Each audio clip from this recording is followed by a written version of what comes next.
about how mind is for you Hmm.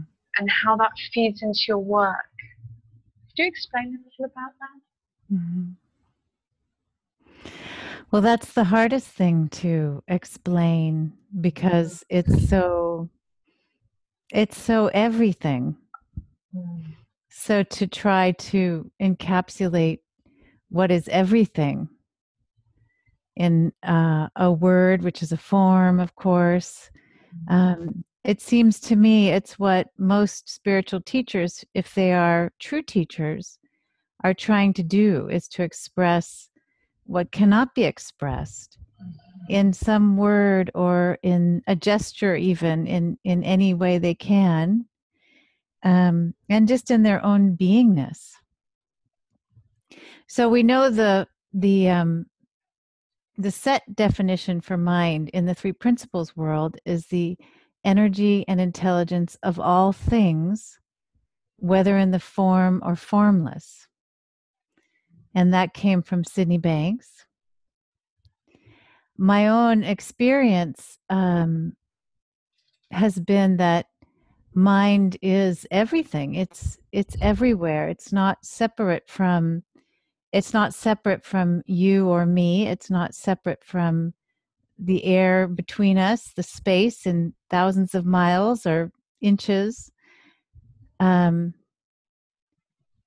and so there's no place that's without it. Even our personal thinking, that we can sort of get a little crabby about that we have it or feel like we need to get rid of it, right? It's still taking place within the energy of mind. Nothing has ever been outside of mind. Nothing ever will be outside of mind ever. So in realizing that, then we see that our support and our fulfillment and our grace has never been anywhere but with us and around us. And I love that because when you talked about, seeing the truth everywhere, we talk about coming from the inside out and having insight from the inside.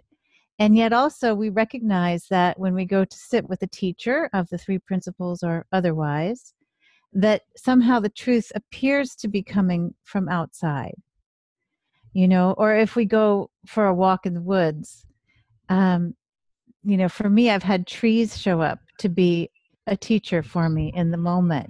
And so a tree seems to be outside.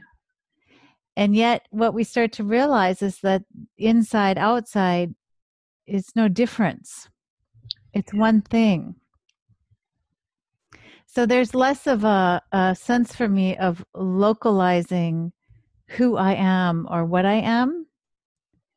This is just my personal experience. I do, of course. I mean, I feel this body, I experience this body and the limitations of the body. And yet everything within consciousness feels to me to be this one thing or a part of me, if that makes sense. Mm-hmm. So people think about that and then they think, oh well, then we'll be in a state of beautiful bliss and togetherness, and we may. It's wonderful when we are. But I also recognize that within this beautiful oneness, this one energy, we also continue to live in a world of apparent form, and personality and personal thinking arises, and apparent conflicts arise, and it's all uh, a dance within this consciousness, which also can be called mind. Mind and consciousness, or consciousness with intelligence. It's the same as mind. I think that the experience of what we call mind, or it's really the realization of mind realizing itself, is what it is. And it comes when we we we stop identifying so much through thought, really stopping identification is just stopping thought. It's just stopping a certain kind of thought. So we identify with the body, we identify with the personality, we identify with the ego, and we create through thought a sense of a separate self via this thinking.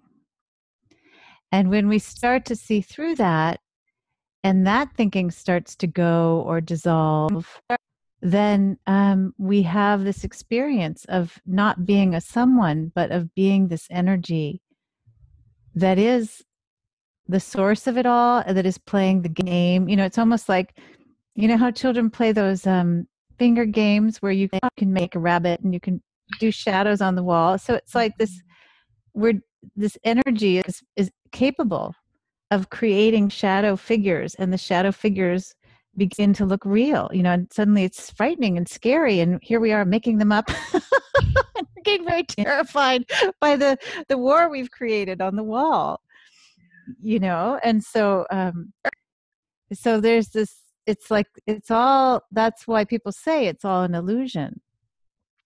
It's all an illusion, and yet here it is, and we may actually become fixated in part of the illusion, and I certainly do from time to time. And yet understanding mind is understanding both the oneness and the illusion that's created within the oneness, the illusion of the separateness.